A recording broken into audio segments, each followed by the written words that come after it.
ये एक इक्वेशन हमारे पास गिवन है।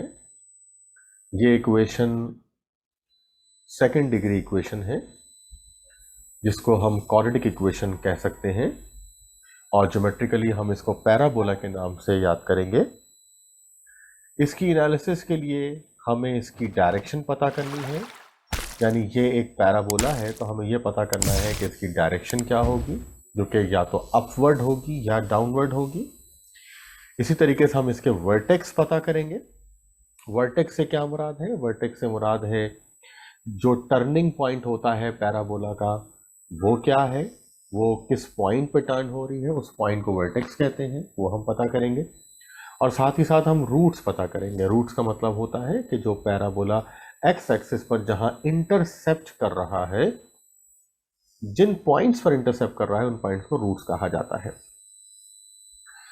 इसी चीज को मजीद समझने की कोशिश करते हैं।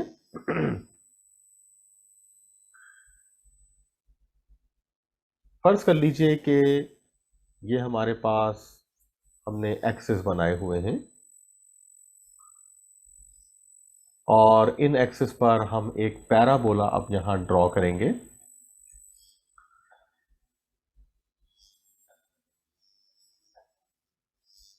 ये हमारे पास एक पैराबोला है।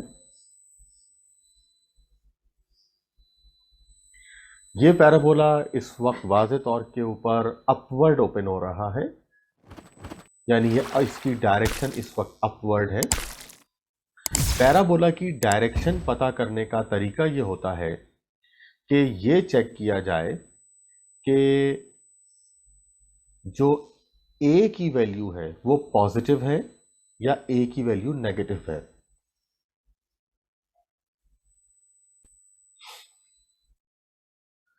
ये जो इक्वेशन है, इस इक्वेशन में एक्स स्क्वायर का जो कोफिशिएंट है ये ए कहलाता है। अब अगर ये कोफिशिएंट पॉजिटिव हुआ तो पैराबोला हमेशा अपवर्ड होगा, और अगर एक्स स्क्वायर का ये कोफिशिएंट नेगेटिव हुआ तो पैराबोला हमेशा डाउनवर्ड होगा, यानी वो कुछ इस किस्म का होगा, डाउनवर्ड होगा वो, लाइक दिस वन।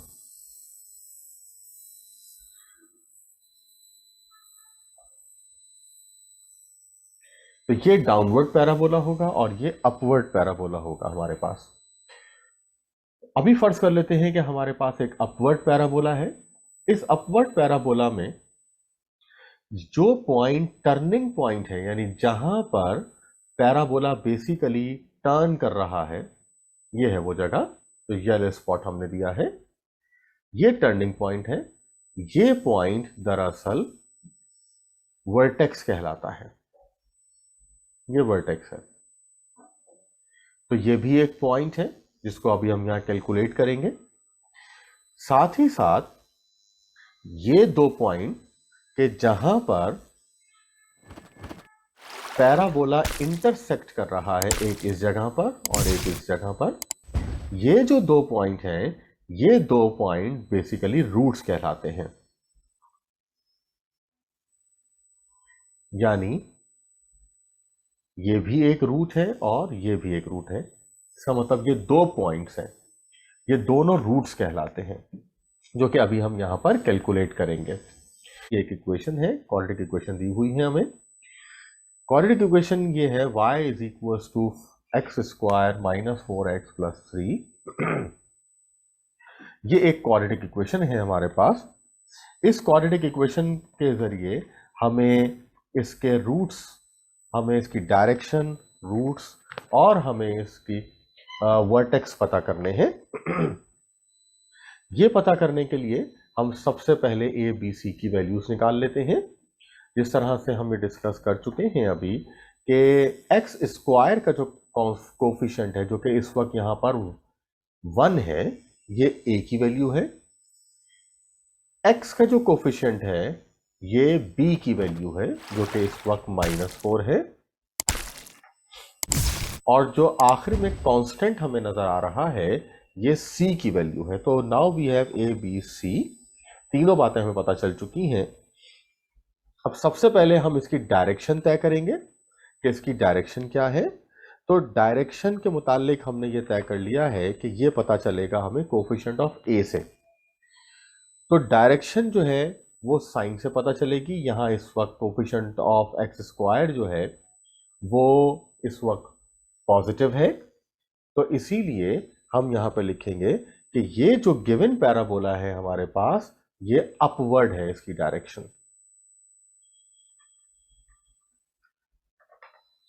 तो एक चीज हमें पता चल चुकी है।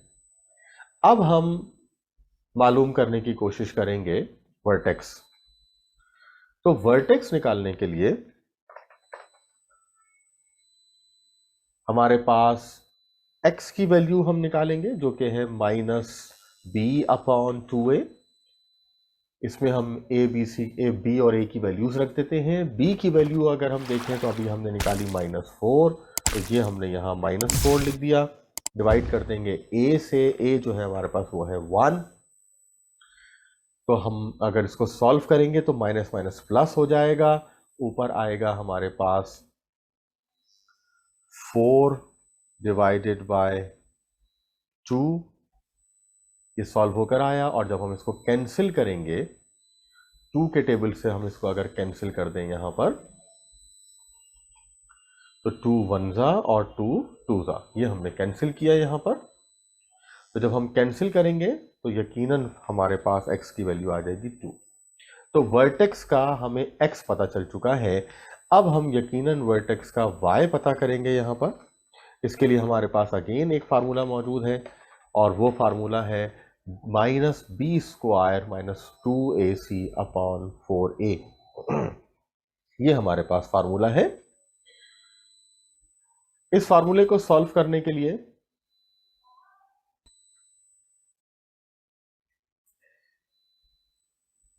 यहां पर भी हमारे पास वैल्यूज रखी जाएंगी। फार्मूला हमारे पास है y माइनस ब्रैकेट के अंदर है b² -4ac/4a। b की वैल्यू अभी हमने यहां पर देखी जो कि है -4, तो ये हमने -4 लिया। a की वैल्यू हमने निकाली थी 1 और c की 3, ये हमने वैल्यूज रख दी यहां पर। 4a हमारे पास है 1, तो तमाम वैल्यूज यहां पर आ चुकी हैं। सॉल्व करेंगे अब हम इसको।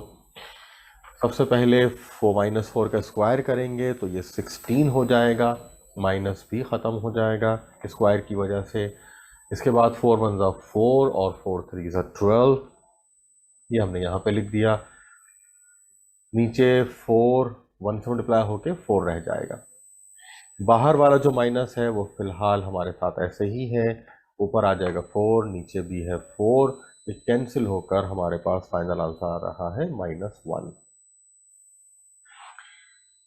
ये हमारे पास बेसिकली वर्टेक्स निकल आया। तो हम ये कह सकते हैं कि इस पैराबोला का, गिवन पैराबोला का जो वर्टेक्स है हमारे पास, वो बेसिकली एक पॉइंट होता है x और y जिसकी वैल्यूज होती हैं ये हमने यहाँ पे निकाली हैं। x की वैल्यू हमने अभी निकाली 2, जबकि y की वैल्यू हमें पता चली है -1। तो ये वर्टेक्स हमारे पास कैलकुलेट हो गया है। अब हम बात करेंगे यकीनन रूट्स की। तो रूट्स क्वाड्रेटिक इक्वेशन से सॉल्व होता है। क्वाड्रेटिक इक्वेशन हम जानते हैं -b प्लस माइनस रूट के अंदर b² -4ac/2a। वैल्यूज रखेंगे हम यहाँ पर। b की वैल्यू हमारे पास है -4, ये हमने -4 रखा। इसके बाद 4ac, a की वैल्यू है हमारे पास 1, c की वैल्यू हमारे पास है 3 और a की वैल्यू है 1।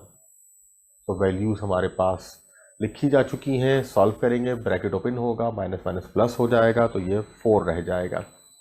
ब्रैकेट के अंदर -4 का स्क्वायर करेंगे तो ये 16 आ जाएगा, और माइनस करेंगे तो 4 1 4 और 3 12। डिनोमिनेटर में हमारे पास 2 आ जाएगा। मजीद सॉल्व करेंगे, 4 जो बाहर है प्लस माइनस के साथ वो वैसे ही मौजूद रहेगा। रूट के अंदर हमारे पास आ जाएगा 4। 16 में से 12 माइनस किया, वापस 4 आ गया, डिवाइड कर देंगे 2 से। इसके बाद 4 जो रूट के अंदर है इसका रूट लेंगे तो 2 आ जाएगा और डिवाइड में भी 2 मौजूद है। अब एक दफ़ा हम इसको माइनस में लेंगे और एक दफ़ा प्लस में लेंगे तो 4 माइनस 2 डिवाइडेड बाय 2, जबकि दूसरी तरफ 4 प्लस 2 डिवाइडेड बाय 2। सॉल्व करेंगे हम इसको, 2 डिवाइडेड बाय 2, यहां पे सॉल्व करेंगे 6 डिवाइडेड बाय 2, तो हमारे पास दोनों x की वैल्यूज आ जाएंगी। एक x आएगा हमारे पास 2 2 1 2 और ये 2 आपस में कैंसिल हो रहे हैं तो यकीन आंसर आएगा 1, जबकि दूसरा हमारे पास आ जाएगा x की वैल्यू 2 और 6 कैंसिल होकर 3 आ जाएगा। तो यहाँ पास दोनों वैल्यूज आ गई है। लिखने का तरीका क्या होगा, हमारे पास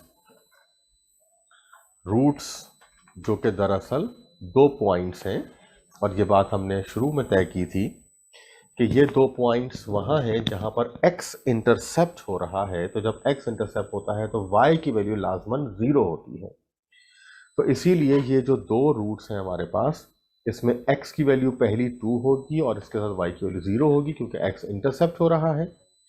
और बिल्कुल इसी तरीके से जो दूसरा पॉइंट होगा इसमें x की वैल्यू 3 होगी और y की वैल्यू 0 होगी। और ये हमेशा 0 ही होगी क्योंकि हमने ये बनाकर यहाँ पर देखा था। एक दफ़ा फिर हम इसको देख लेते हैं। ये हमारे पास हमारे एक्सेस हैं। अगर हम यहाँ पर एक पैराबोला ड्रॉ करते हैं,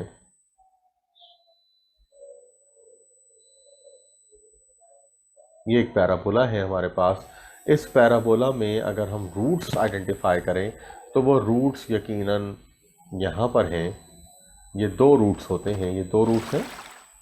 यहाँ पर x इंटरसेप्ट हो रहा है और जहाँ पर x इंटरसेप्ट होता है तो वहाँ y की वैल्यू हमेशा 0 होती है। तो इसीलिए हमने यहाँ पर जो 2 पॉइंट लिए हैं इसमें y की वैल्यू को हमने 0 लिया है दोनों जगह के ऊपर, और x की जो वैल्यूज हमने निकाली है वो रखी है। तो ये बेसिकली हमने यहाँ पर एक पैराबोला को सॉल्व किया। क्वाड्रेटिक इक्वेशन थी हमारे पास, इसको हमने सॉल्व किया। इसकी 3 चीज़ें हमने पता की। सबसे पहले हमने इसे पता किया इसकी डायरेक्शन जो कि अपवर्ड थी क्योंकि x स्क्वायर का कोफिशिएंट पॉजिटिव था। देन हमने फिर यहाँ पर वर्टेक्स कैलकुलेट किया। वर्टेक्स वो पॉइंट होता है जहाँ पर पैराबोला टर्निंग अपनी शुरू करता है, तो हमने ये पॉइंट यहाँ पे लिया। और फिर इसके बाद फाइनली हमने इसके रूट्स निकाल लिए। रूट्स 2 पॉइंट्स होते हैं जहाँ जो कि x को इंटरसेप्ट कर रहे होते हैं। x के इंटरसेप्ट की वजह से y की वैल्यू 0 होती है और जो हम कैलकुलेट करते हैं वो x की वैल्यूज होती है।